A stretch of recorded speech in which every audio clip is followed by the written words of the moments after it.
तो चलिए, आप सभी का एक बार फिर से एक कदम सफलता की ओर में बहुत बहुत स्वागत है। साथियों, जैसे कल हमने संख्या पद्धति की शुरुआत की थी और आज संख्या पद्धति का दूसरा चैप्टर है और दूसरे चैप्टर को हम आज बहुत सही तरीके से समझेंगे और जानने का प्रयास करेंगे। जैसे हमने लास्ट चैप्टर में देखा था कि विभाज्यता का नियम, जिसमें हम 3, 4, 5, 9 से विभाज्यता का नियम जाने थे। आज उससे संबंधित कुछ क्वेश्चन करेंगे और साथ में देखेंगे कि 11 से विभाज्यता का नियम क्या है, उससे कैसे कैसे क्वेश्चन एग्जाम में बन सकते हैं और आप क्या क्या अप्रोच कर सकते हैं। तो सबसे पहले हम आज देखेंगे 11 से विभाज्यता का नियम। 11 से विभाज्यता का नियम क्या है? बहुत आसान है। 11 से विभाज्यता के नियम में कोई भी संख्या दिया हुआ होगा तो उसमें सम स्थानों का योग और विषम स्थानों का योग, आप दोनों को योग करेंगे और उसका यदि ये तो अंतर आता है, ये जितना भी अंतर, ये तो 11 से विभाजित होगा या तो फिर शून्य होगा। कहने का मतलब कि हमारे पास कोई संख्या है A B C D E F, तो इसमें सम स्थान और विषम स्थान देखना है। सम स्थान जैसे हम काउंट करेंगे इसको, तो ये 1 है, ये 2 है, ये 3 है, ये 4 है, ये 5 है, ये 6 है। तो सम स्थान कौन कौन सा हुआ? तो हम कह सकते हैं कि ये 2, ये 4 और ये 6, ये सम स्थान है। मतलब कि B प्लस D और प्लस F, ये सम स्थानों का योग है। विषम स्थान की बात करें तो हमारे पास विषम स्थान कौन कौन से हैं? तो 1, 3 और 5, मतलब A, C और E। कहने का मतलब कि A plus C plus E, इन दोनों का योग करेंगे। जब कभी हमें 11 से विभाज्यता का नियम देखना है तो सम स्थानों का योग और विषम स्थानों का योग, जितना भी इनका अंतर आएगा यह तो शून्य होगा। समझिएगा बात को, जितना इन दोनों का अंतर आएगा यह तो शून्य होगा। शून्य होने से तात्पर्य क्या है कि ये भी बराबर होगा और ये भी बराबर होगा। शून्य नहीं होगा तो क्या होगा कि जितना भी अंतर आएगा वो 11 से क्या होगा? विभाजित होगा, विभाजित होगा। और यदि इस प्रकार की कोई भी संख्या है तो वह जो संख्या है वह 11 से पूरी तरह क्या हो जाएगी? विभाजित हो जाएगी। जैसे इससे संबंधित हम एक क्वेश्चन लेंगे। क्वेश्चन जैसे एक हमारा छोटा सा क्वेश्चन है, उसको जानने का प्रयास करेंगे। एक बार मैं पुनः आपको समझा देता हूं कि 11 से विभाज्यता का नियम क्या है। कोई भी संख्या दिया होगा, उसमें सम स्थानों का योग और विषम स्थानों का योग, जितना दोनों का योग आता है उनका अंतर या तो शून्य होगा या फिर जो अंतर बचेगा वो 11 से विभाजित होगा। शून्य का मतलब मैं क्या बता रहा हूं आपको कि सम स्थानों का योग और विषम स्थानों का योग दोनों पक्ष क्या हो जाएंगे? बराबर हो जाएंगे। इससे संबंधित जैसे एक क्वेश्चन लेते हैं।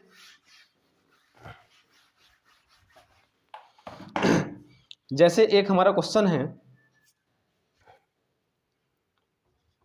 5K 3 4 5 7, ये एक संख्या है। संख्या 11 से विभाजित है, विभाजित है तो K का न्यूनतम मान क्या होगा? तो जैसे हमने क्या पढ़ रखा है?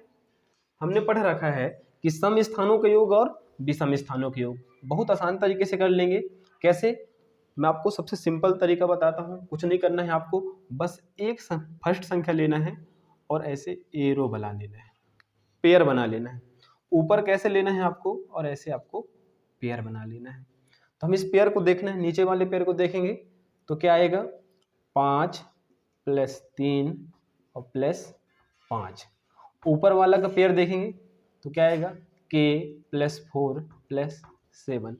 तो मैंने क्या बताया कि ये तो दोनों पक्ष बराबर हो, ये जितना इनका डिफरेंस हो वो 11 से विभाजित हो। तो देखेंगे 5 5 10 3 13 बराबर K प्लस 11। इसको इधर हम पक्षांतर कर देंगे तो K की वैल्यू क्या आ जाएगी? न्यूनतम वैल्यू 2, और यही हमारा क्या होगा? आंसर होगा। अब इसी में हम जानने का प्रयास करते हैं कि यदि हमारा जो क्वेश्चन होता यही कि 5 2 3 4 5 7 तो 11 से विभाजित है कि नहीं, तो हम बस चेक कर लेते, ये एरो बना लेते, एक एरो ऊपर से बना लेते। तो बस आपको ये प्लस माइनस कुछ करने की आवश्यकता नहीं है, आपको केवल देखना है कि 5 3 8 5 13, 2 4 6 6 7 13, इन दोनों का अंतर कितना है, शून्य है। और जब अंतर शून्य होगा तो वो संख्या 11 से पूरी तरह क्या होगी, विभाजित होगी। तो मुझे उम्मीद है कि आप बहुत आसान तरीके से इसको समझ पाए होंगे। जैसे हम अगला क्वेश्चन देखते हैं।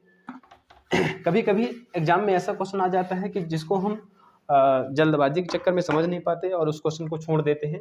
जैसे दूसरा क्वेश्चन देते हैं, एक क्वेश्चन हमारा है कि 8 6 2 के 4 जो संख्या है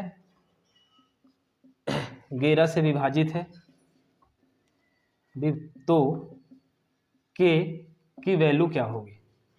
एग्जाम में आपको क्वेश्चन में दे के रखता है कि जो संख्या 11 से विभाजित है। तो मैंने क्या कहा, आपको कुछ नहीं करना है, बस फर्स्ट संख्या लेना है, नीचे से एक एरो बनाना है, एक संख्या छोड़ के, ये बस जहां तक जाता है। ऊपर से हमने 8 को ले लिया है तो ऊपर से एरो बनाएंगे ये। अब दोनों को ऐड कर देना है, कैसे, 8 प्लस 8 के बाद 2 प्लस 4 और बराबर हम इसको देख लेंगे। तो क्या है, 6 प्लस के। अब इसको हम इजीली तरीके से सॉल्व कर लेंगे, कैसे कि 8 2 10 4 14 बराबर 6 प्लस के, इसको ट्रांसफर कर देंगे तो के की वैल्यू कितना आ जाएगा, 8, और यही हमारा क्या हो जाएगा, आंसर। ऐसे हम क्वेश्चन को कर सकते हैं। पुनः इस बार हम समझने का प्रयास करेंगे। मान लीजिए के का वैल्यू इसमें हम 8 रख देते हैं यहाँ पर, तो 8 6 2 8 4। अब देखेंगे, पुनः प्रयास करेंगे, तो ये हमने एक पेयर नीचे से बना लिया और दूसरा पेयर ऊपर से बना लिया। तो हमको जोड़ना नहीं है, बस यहीं से 8 2 10 4 14 बराबर 8 6 14, मतलब दोनों का अंतर कितना है, शून्य है। शून्य है तो संख्या 11 से पूरी तरह क्या होगी, विभाजित होगी।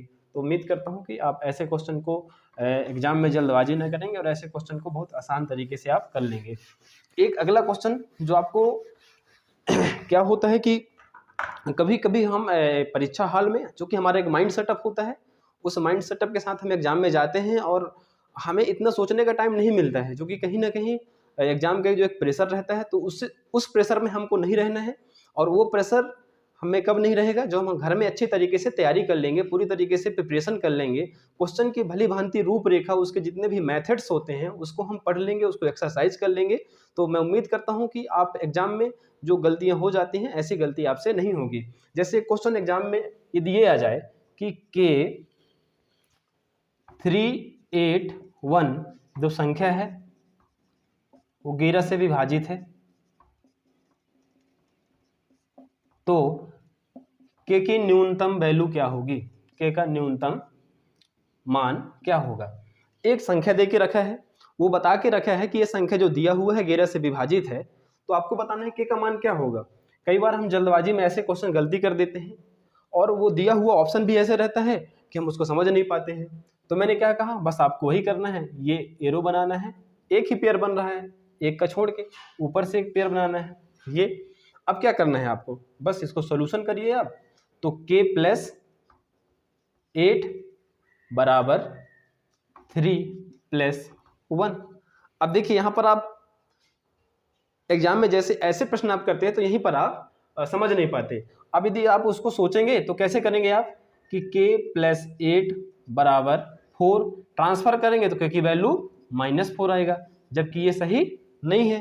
तो आप समझिए इस चीज को कि ये तो अंतर शून्य हो, दोनों का अंतर मतलब सम संख्या के स्थान जो है और जो विषम संख्या के स्थान है उसके अंतर शून्य हो, ये जो अंतर हो 11 से पूरी तरह क्या हो, विभाजित हो। तो ये यदि ऐसे आप एग्जाम में कर देते हैं तो ये पूरी तरीके से गलत है। तो आपको क्या क्या देखना है, आपको ये देखना है कि यहाँ k प्लस 8 है और यहाँ कितना है, 4 है। यदि मान लीजिए इसमें से यदि आप कितना मिल जाए, यदि मैं कह दूं कि k प्लस 4 प्लस 4 बराबर 4, ये 4 से 4 तो आपका कट जाएगा, तो इसकी वैल्यू यदि आपको कितना मिल जाए कि 11 का मल्टीपल हो जाए, तो यदि k की वैल्यू आपको 7 मिल जाए, कितना मिल जाए 7, तो 7 और 4 कितना हो जाएगा, 11 हो जाएगा।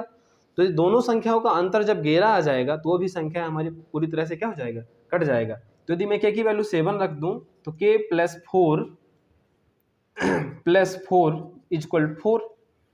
अब यदि हम इसको जोड़ेंगे तो कितना हो जाएगा, 4 दूनी 8, 15 बराबर 4। यदि इनका अंतर करेंगे कितना आता है 11, और यदि अंतर 11 है तो 11 से विभाजित है, तो वो संख्या भी पूरी हमारे तरीके से क्या हो जाएगा, विभाजित हो जाएगा। तो ऐसे क्वेश्चन को आपको एग्जाम में नहीं छोड़ना है, बल्कि ऐसे प्रश्न को आप जल्दबाजी ना करें और इस प्रश्न को बहुत आसान तरीके से आप उत्तर दे सकते हैं। मेरा कहने का मतलब मैंने क्या बताया कि या तो अंतर शून्य होगा, एक बार मैं पुनः समझा देता हूं आपको। मैंने क्या कहा कि ये तो अंतर शून्य होगा, ये जितना अंतर आएगा वो 11 से विभाजित हो। तो मैंने क्या कहा कि इसमें अंतर तो -4 में आ रहा था कि k + 8 इक्वल ये 4 आ रहा था। तो मैंने क्या कहा कि यदि इसमें से आप घटाओ ये, तो मैंने क्या कहा कि k + 4 इक्वल 0 ये होगा। ये नहीं होगा तो क्या होगा कि वो 11 का गुणज होना चाहिए। दो में से कोई एक कंडीशन हो, या तो शून्य आ जाए या जितना भी अंतर है वो 11 का मल्टीपल हो, मतलब 11 हो, 22 हो, 33 हो, 44 हो, 55 हो। तो मैंने क्या कहा कि ये कितना बचता है, k + 4 इक्वल टू 0। तो k की वैल्यू क्या हो कि ये 11 से कट जाए, तो k की वैल्यू क्या होगी, यदि हम 1 रखेंगे तो 4 1 5, 2 रखेंगे तो 4 2 6, 3 रखेंगे तो क्या रखेंगे, तो आप आसानी से बता सकते हैं कि जो k की वैल्यू होगी वो क्या होगी, 7 होगी। और जब 7 होगी तो कितना हो जाएगा, 7 और 4 11, और जब 7 4 11 हो जाएगा तो संख्या पूरी तरीके की वजह से कट जाएगी। तो उम्मीद करता हूँ कि ऐसे प्रश्न भी आप एग्जाम में छोड़ के नहीं आएंगे और ऐसे प्रश्न को आप आसानी से कर लेंगे। जैसे अगला प्रश्न लेते हैं। जैसे मैंने कल आपका एक 9 का विभाज्यता का नियम बताया था। कई बार एग्जाम में क्वेश्चन बहुत सिंपल होता है, लेकिन क्या होता है कि हमारी जो घबराहट होती है या क्वेश्चन बनते हुए क्वेश्चन को हम छोड़ा। तो चलिए विभाज्यता के नियम से एक हम बहुत शानदार प्रश्न लेते हैं, जो प्रश्न रेलवे के एग्जाम में आया था, और कई बार ऐसे प्रश्न को हम छोड़ के आ जाते हैं। प्रश्न आपका ये था कि 6x3 डैश 2y5 जो संख्या है, दो संख्या है, 9 से विभाजित है, 9 से विभाजित है, तो x + y का मैक्सिमम मान क्या होगा। संख्या समझिए, दिया है कि 2 अंकों वाली संख्या है, मतलब दो संख्या है, एक है 6x3, दूसरा है 2y5 को, दोनों को जब ऐड कर देते हैं तो जितना वैल्यू आता है वो संख्या 9 से पूरी तरह क्या है, विभाजित है। तो x + y का मान क्या होगा। तो हम 9 से विभाज्यता का नियम पढ़े हैं। क्या हमने पढ़ रखा है, हमने ये पढ़ रखा है कि दी हुई संख्या का योग यदि 9 से पूरी तरह कट जाता है तो वो संख्या भी 9 से पूरी तरह क्या हो जाएगा, कट जाएगा। तो देखो समझने का प्रयास करते हैं। एक आपका संख्या ये है, दूसरा आपका संख्या ये है। हमको मान कैसा प्राप्त करना है, x + y का मैक्सिमम मान प्राप्त करना है। तो देखिए 6 + x + 3, ठीक है, तो ये कितना हो जाएगा, 6 3 9 + x। इसका योग जो है 9 से कट जाना चाहिए, इस बात को समझेंगे। तो x का अधिकतम मान क्या हो सकता है, आपको मान कैसा लेना है, अधिकतम। तो मान लीजिए आप x की वैल्यू 1 रखेंगे तो 9 और 1 10, क्या 9 से कटेगा, नहीं कटेगा। 2 रखेंगे तो कटेगा, नहीं कटेगा। 3 रखेंगे तो कटेगा, नहीं कटेगा। तो x की क्या वैल्यू होगी जो 9 से कट जाए, अधिकतम। मान लीजिए आप कह रहे हैं 18, तो 2 अंक हो गए ना, मतलब नहीं हो सकता। मतलब x की अधिकतम वैल्यू क्या होगी, x की अधिकतम वैल्यू जो है 9 हो सकती है, 10 नहीं हो सकती, बल्कि कितनी, 9 हो सकती है। तो यदि x की वैल्यू जब 9 हो जाएगी तो क्या होगा, 9 हो जाएगी तो 9 + 9 18, और ये 9 से कट जाएगा। और यही तो हमने पढ़ रखा है 9 का विभाज्यता का नियम कि दी हुई संख्या का योग यदि 9 से कट जाता है तो वो संख्या पूरी तरीके से 9 से कट जाएगी। तो एक x का जो मैक्सिमम वैल्यू है x का, वो कितना मिल गया हमको, यहाँ से 9 मिल गया। इसका तो काम समाप्त हो गया। इसमें देखते हैं 2 + y + 5, इसको भी 9 से डिवाइड करना है, 9 से पूरी तरह कट जाना चाहिए। तो 5 2 कितना हो जाता है, 7 + y और 9। y की मैक्सिमम वैल्यू आप प्राप्त करिए, y की कितनी मैक्सिमम वैल्यू प्राप्त करिए जो 9 से कट जाए 7 जोड़ने पर। तो y की मैक्सिमम ऐसी वैल्यू हो जो 7 जोड़ने पर 9 का मल्टीपल हो। तो मान लीजिए आप सोचते हैं कि y की वैल्यू 9 रख देते हैं मैक्सिमम, तो 9 और 7 कितना होता है 16। तो क्या 16 9 से कट पाएगा? नहीं कट पाएगा। जब नहीं कट पाएगा तो क्या वैल्यू होगी? तो ऐसी एक ही वैल्यू है, क्या कि आप y की जगह यदि 2 फिक्स कर देते हैं तो 7 2 9, ये 9 से पूरी तरह क्या हो जाएगी? कट जाएगी। तो हम अब जो हमारा आंसर है वो इसी तरीके से हमने फाइंड कर लिया कि जो x की वैल्यू है कितनी है 9 और जो y की वैल्यू है कितनी है 2। हम दोनों को जोड़ देंगे, चूंकि हमसे x प्लस वाई पूछा है तो ये 11 आ जाएगा और यही हमारा आंसर है। तो मैं उम्मीद करता हूँ कि ऐसे प्रश्न को आप समझ पाए होंगे और परीक्षा में आप बहुत अच्छे तरीके से ऐसे प्रश्नों को सॉल्व करके आएंगे। चलिए संख्या पद्धति के चैप्टर को आगे बढ़ाते हुए हम कुछ और एक आज नया चीज पढ़ने का प्रयास करते हैं। कंपटीशन परीक्षा में ऐसे बहुत सारे प्रश्न पूछे जाते हैं। पहले उसका हम थोड़ा सा एक बेसिक पार्ट समझ लेंगे कि बेसिक पार्ट क्या है। उस यदि हमसे कोई भी चैप्टर का बेसिक पार्ट आ जाता है तो हम उस जो मंजिल की इमारत को है हम आसानी से फतह कर लेते हैं। तो मुझे भरोसा है कि आप उस बेसिक छोटी छोटी पार्टों को बहुत आसान तरीके से समझेंगे। जैसे मैंने आपको बताया था कि इकाई, दहाई, सैकड़ा, हजार, 10,000, ठीक है। तो आज एक बार उसको पुनः प्रयास करेंगे। जैसे मैं आपके सामने एक संख्या लिख रहा हूँ, मैं आपके सामने लिख रहा हूँ संख्या एक 98।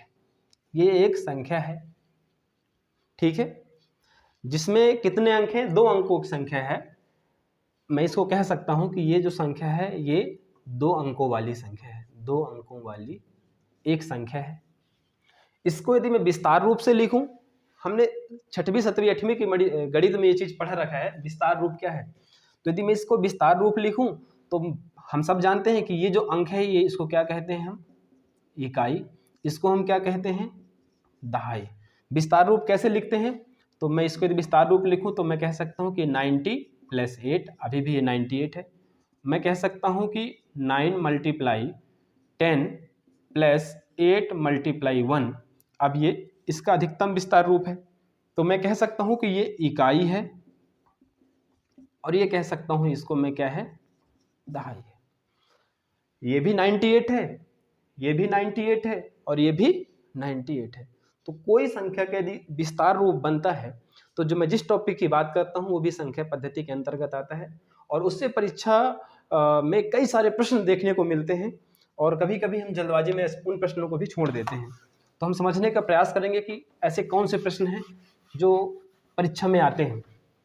जैसे मान लीजिए मैं आप जिस प्रश्न की चर्चा कर रहा हूं आपको पहले मैं उसका थोड़ा सा बेसिक पार्ट बताता हूं कि 2 अंकों वाली संख्या है, 2 अंकों वाली संख्या है।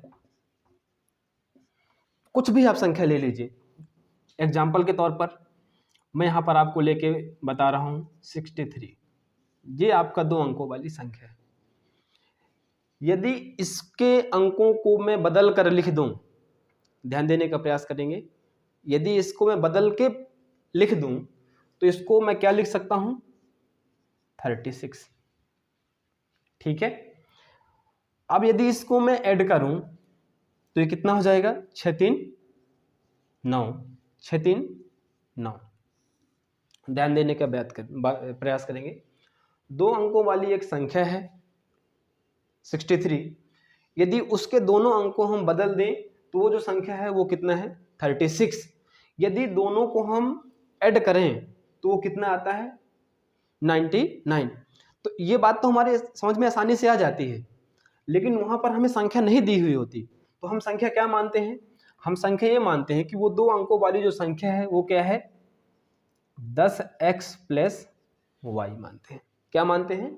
10x + y। यदि इसी को हम बदल के लिख दें, पलट दें, तो क्या हो जाएगा? 10y + x हो जाएगा। अब यदि हम दोनों को ऐड करें तो देखिए 10x और 1x कितना हो जाएगा? 11x। 10y और 1y कितना हो जाएगा? 11y। यहाँ दोनों से 11 11 कॉमन है तो अंदर क्या बचेगा? x + y। तो ये भी 2 अंकों वाली संख्या का क्या है? संख्या, और उसको बदलने पर बनी संख्या का योग। ये भी क्या है? 2 अंकों वाली संख्या और उसको बदल देने पर बनी संख्या का दोनों का क्या है? योग। मतलब ये भी योग है और ये भी योग है। अब इन दोनों को आप बराबर करिए कि ये भी 99, तो x प्लस वाई कितना है 99/11, इससे कट जाएगा पूरी बार में। कितनी बार में कट गया? 9 बार में। मेरे कहने का मतलब ये है कि 2 अंकों वाली जो बनी संख्या है, ये 2 अंकों वाली संख्या है, तो उसके बदलने में जो संख्या मिलती है, यदि उन दोनों संख्या को हम जोड़ देते हैं तो वो संख्या हमेशा 11 से पूरी तरह विभाजित हो जाती है। तो कभी भी प्रश्न में ऐसे सवाल आते हैं, परीक्षा में ऐसे सवाल आते हैं, तो आपको कुछ नहीं करना है। यदि 2 अंकों वाली संख्या दिया है और उसको बदलने से जो संख्या दिया है उन दोनों का योग दिया है, तो आप क्या करिए, बस कुछ ना करिए, x प्लस वाई करिए और जितना भी संख्या दिया हो उसको आप 11 से डिवाइड कर दीजिए, x प्लस वाई का मान आपको मिल जाएगा। तो मैं उम्मीद करता हूं कि ये बात आप समझ पाए होंगे। कहने का मतलब ये आपको x प्लस वाई की वैल्यू कितनी आ गई? 9 आ गई। इसी का हम दूसरा रूप देखते हैं पुनः। अभी हमने क्या किया था? अभी हमने योग किया था। मान लीजिए 2 अंकों वाली ही संख्या है और उसको बदलने पर बनी संख्या या पलट देने पर यदि हम इनका अंतर करें, ध्यान दें अंतर का मतलब क्या होता है, मैं आपको 3 बात बताता हूं, यहां पर हमेशा परीक्षा में पूछी जाती है। अंतर, कम, अधिक, इन तीनों का मतलब एक ही होता है। अंतर, कम या अधिक, इन तीनों का मतलब एक। एग्जाम्पल कैसे? जैसे मैं कह रहा हूं कि ये राजू है और ये मोहन है, इसके पास 15 रुपए है, इसके पास 20 रुपए है। तो मैं ये कहूं कि राजू और मोहन के पैसे का कितने का अंतर है, तो आप कहेंगे कि कितने का अंतर है, तो बोलेंगे 5 का। यदि मैं ये कहूं कि राजू जो है, राजू के पास जो पैसा है मोहन के पैसे से कितने रुपए कम है, तो आप कहेंगे 5 रुपए का। यदि मैं आपको यही चीज कहूं कि मोहन के पास राजू से कितने रुपए अधिक है, तो आप कहेंगे कि 5 रुपए। तीनों कंडीशन में एक। तो आप इस चीज को समझने का प्रयास करेंगे, कहीं भी अंतर कम अधिक दिया होता है तो इन सभी का मतलब वही चीज होता है। ठीक है, तो मैं क्या कह रहा हूं कि 2 अंकों से बनी संख्या और उसको पलट देने पर बनी संख्या का अंतर, ठीक है, तो कभी कम प्राप्त होता है तो कभी ज्यादा प्राप्त होता है। कम कब प्राप्त होता है? जब बनी संख्या कम जाती है तो कम प्राप्त होता है और बदलने पर बनी संख्या बढ़ जाती है तो अधिक प्राप्त होता है। जैसे इसमें से इसको हम माइनस करेंगे तो 13 में से हम यदि 6 को घटा दें तो कितना आएगा? 7, और यहाँ कितना आएगा? 27। मतलब 63 माइनस 36 करेंगे कितना आ जाएगा? 27 आ जाएगा। मतलब यदि इस परीक्षा में ये प्रश्न पूछा जाता कि 2 अंकों वाली संख्या और उस दोनों अंकों को पलट देने के बाद बनी संख्या का जो अंतर है वो 27 है, तो उन अंकों का अंतर क्या होगा, तो हम कैसे फाइंड करते? पुनः यहां समझने का प्रयास करेंगे। अभी इसको हमने प्लस किया था, अब माइनस कर देंगे। जब माइनस कर देंगे तो नीचे की चिन्ह क्या हो जाएगी? बदल जाएगी। यहां भी माइनस हो जाएगा और यहां भी माइनस हो जाएगा। तो 10x में से 1x माइनस हो जाएगा तो कितने x बचेंगे? 9x बचेगा। और 10y में से 1y चला जाएगा तो माइनस 9y बचेगा। दोनों में 9 कॉमन है तो यहां से हम कॉमन कर लेंगे x माइनस वाई। ठीक है, तो ये भी दोनों संख्याओं क्या है? अंतर। और ये भी क्या है? संख्या और उसको बदलने पर बनी संख्या का अंतर 27। तो x माइनस वाई यदि हम निकालना चाहें तो क्या हो जाएगा? 27/9, मतलब 9 तिया 27। मेरा कहने का मतलब ये है कि 2 अंकों वाली बनी संख्या और उसको बदलने पर बनी संख्या में जो डिफरेंस पैदा होता है, कि कभी कम पैदा होगा तो कभी अधिक पैदा होगा, तो जितना भी चीज आएगा वो संख्या हमेशा और हमेशा 9 से विभाजित होगी। ध्यान दें, 2 बात मैंने बताया आपको कि 2 अंकों वाली संख्या और उसको बदल देने पर बनी संख्या का जो योग होता है वो हमेशा 11 से विभाजित होता है, और 2 संख्या और उसको बदल देने पर जो बनी संख्या का जो अंतर होता है वो हमेशा और हमेशा 9 से विभाजित होता है। तो मैं उम्मीद करता हूं कि ये बात आप समझ पाए होंगे। अब चलिए इसी से संबंधित हम एक प्रश्न लेते हैं और उसको सॉल्व करने का प्रयास करते हैं।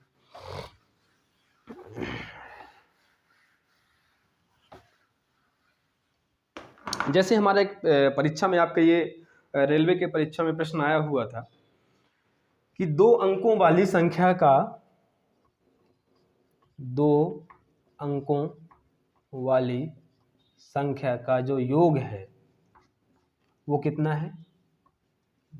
9 दिया था। और उस ये दिया हुआ था कि यदि उस संख्या को बदल देते हैं, उस संख्या को यानी इकाई के स्थान में दहाई का, दहाई के स्थान में इकाई को बदल देते हैं, तो जो प्राप्त संख्या होती है वो मूल संख्या से 45 कम प्राप्त होता है। मैं क्या कह रहा हूं कि 2 अंकों वाली संख्या में उन दोनों अंकों का योग 9 है। यदि उस संख्या के अंकों को परस्पर बदल दिया जाता है, इकाई के स्थान पर दहाई, दहाई के स्थान पर इकाई को बदल दिया जाता है, तो अब जो संख्या प्राप्त होती है वो पहले वाली संख्या जो मूल संख्या है उससे 45 कम है। तो मूल संख्या क्या है, कितना कम है, 45 कम प्राप्त होता है। तो आपसे पूछा है कि मूल संख्या क्या होगी, तो हमको मूल संख्या नहीं पता, तो हम मूल संख्या कैसे फाइंड करेंगे। तो हम जानते हैं, हमने पढ़ रखा है कि जो मूल संख्या होगी वो कैसे होगी कि 10x प्लस वाई के रूप में होगी, मतलब इकाई और दहाई। तो हमको दे के रखा है 2 अंकों वाली संख्या का योग कितना है, x प्लस वाई बराबर दिया है कितना, 9। अब हमको यहाँ क्या दिया है, कम प्राप्त होता है। तो मैंने आप एक चीज बताया कि कम, अधिक या अंतर जो दिया होगा, वो जो दिया हुआ संख्या है वो हमेशा और हमेशा 9 से विभाजित होगा और वो दोनों संख्याओं का क्या होगा, अंतर होगा। इस बात को आप समझने का प्रयास करेंगे, दोनों संख्याओं का अंतर होगा। मतलब मैं डायरेक्ट यदि कहूँ कि जो 45 है ये पूरा 9 से कट जाएगा, तो आप जो है x माइनस वाई डायरेक्ट निकाल सकते हैं। 9 से में इसका भाग दे दीजिए तो 9 पना 45, इसको आप सॉल्व कर लीजिए, ये कट जाएगा।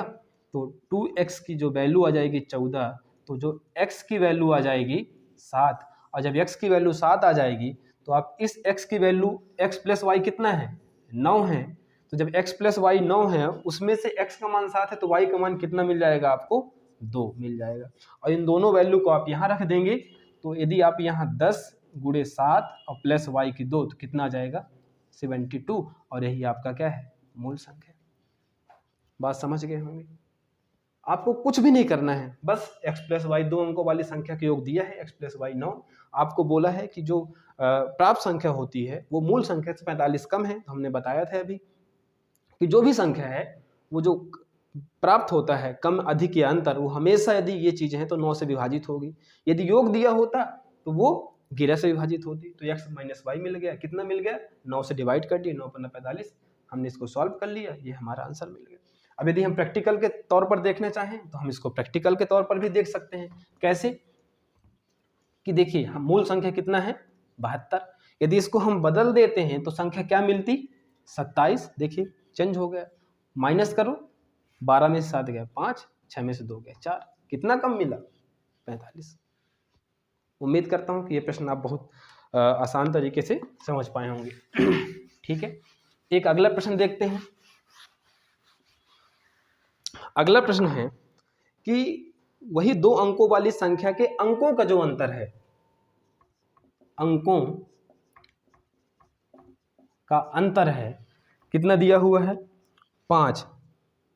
अंकों का अंतर कितना दिया है, 5।